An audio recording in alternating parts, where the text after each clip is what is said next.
C'est avec un grand plaisir que je partage cette collection que j'ai faite en 1996 dans les régions de Oujda, telles que les forêts de Sidi Maafa.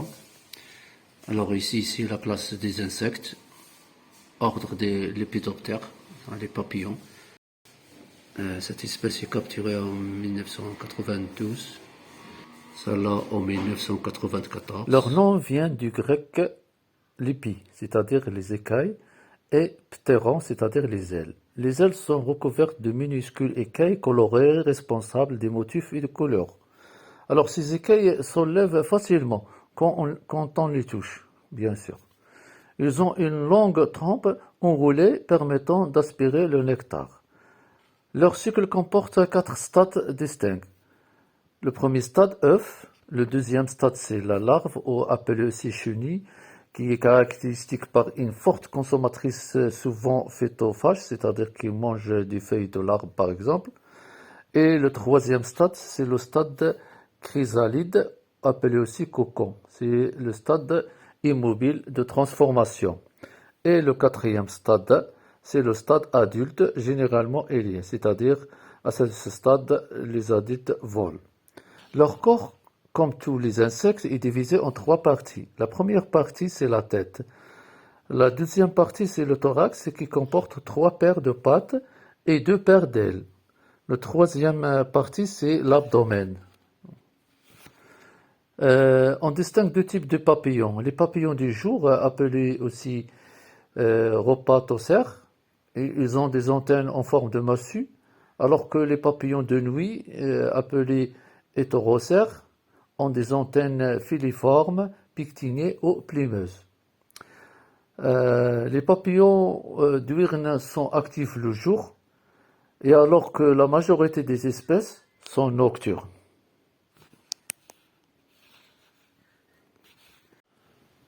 L'ordre des coléoptères. Alors, les coléoptères ont 2 paires d'ailes.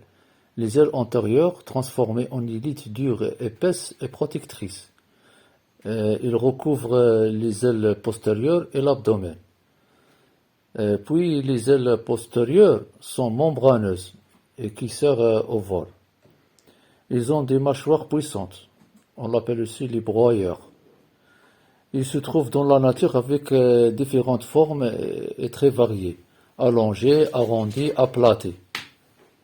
Les larves sont souvent vermiformes, c'est-à-dire ils ont une forme de ver et parfois xylophages, c'est-à-dire qui mangent du bois.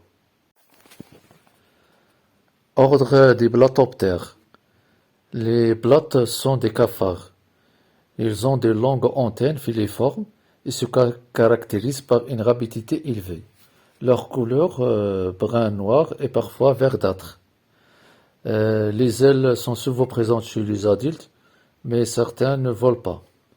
Pour leur habitat, ils préfèrent les milieux sombres et humides, sols, litières et cuisine pour les espèces domestiques. Les orthoptères, ils ont 2 paires d'ailes.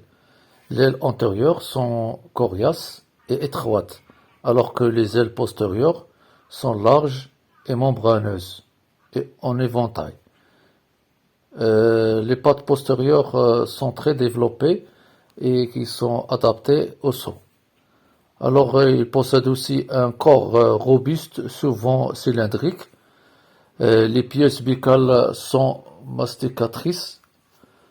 Le mode d'alimentation principalement phytophage, c'est-à-dire ils mangent des végétaux, et certaines espèces sont omnivores ou prédatrices, surtout les sauterelles vertes.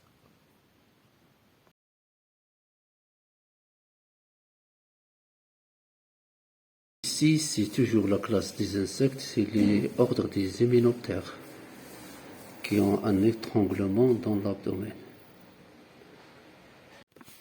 Les hyménoptères regroupent les abeilles, les guêpes, les fourmis et les bourdons.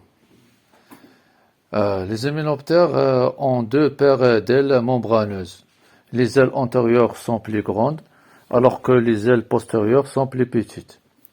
Ce type d'insectes joue un rôle très important dans l'écologie, tel que la pollinisation, comme les abeilles et les bourdons, et la régulation des populations d'insectes par les guêpes, et l'aération du sol par les fourmis. Toujours ordre des arthropodes, sous embranchement de Chelicerates, la classe des arachnides et l'ordre des araignides. Alors, les araignides ont un corps qui se divise en deux parties principales, le céphalothorax qui contient la tête et le thorax qui sont fusionnés, et l'abdomen qui contient les organes internes et les filières à soie. Ils ont 8 pattes articulées, ils n'ont pas d'ailes ni d'antennes. Alors les pièces buccales sont broyeuses et chelicères avec crochets venimeux, et les pédipalpes sont des organes sensoriels et reproducteurs. Alors certains des araignides produisent différents types de soie, tels que le toile pour attraper les proies et aussi le fil pour se déplacer ou protéger les œufs. Et aussi certains araignées ne font pas de toile et ils sont chasseuses actives. Toujours la classe des arachnides, on va voir maintenant l'ordre des scorpionides. Alors, leur corps il est divisé en deux parties. La première partie, c'est le céphalothorax qui contient la tête et le thorax fusionnés. Leurs yeux sont simples, généralement ils contiennent 2 yeux médians et plusieurs yeux latéraux. Ils ont une paire de chelicères pour broyer la nourriture. Puis ils ont aussi une paire de pédipalpes qui sont des pinces pour capturer les proies. Deuxième partie, c'est la queue qui contient 5 segments terminés par un telson. Alors le telson, c'est une sorte d'aiguille qui contient des glandes et aussi du venin. Leur couleur, il est beige, brun, noir, parfois orangé. Ils ont 4 paires de pattes. Alors leurs pinces et queues sont très mobiles. Et aussi, ils sont très bons prédateurs nocturnes. Alors, on va voir maintenant ma dernière collection des arachnides, l'ordre des solifiges. Alors, ces derniers ont un corps qui est divisé en céphalothorax et l'abdomen. Ils ont 8 pattes marchandes, mais les 2 paires avant sont parfois transformées en organes sensoriels. Alors, les pédipalpes sont longs, griffés, servent à saisir la nourriture et même à sentir. Alors que les chelicères sont puissantes et très développées. Et ceci pour mordre et déchirer les proies. Leur couleur est beige, brun, clair ou rougeâtre. Ils sont une activité nocturne et aussi ils sont carnivores. Et on peut même noter qu'ils sont très rapides et agressifs pour capturer les proies. Ils ne sont pas venimeux, mais leur morsure est douloureuse pour l'homme. Je vous dévoile maintenant ma deuxième collection. Je vous présente l'espèce Schistocerca gregaria. C'est un criquet pèlerin, classe des insectes. Cette collection présente des individus au cours de développement jusqu'à l'âge adulte.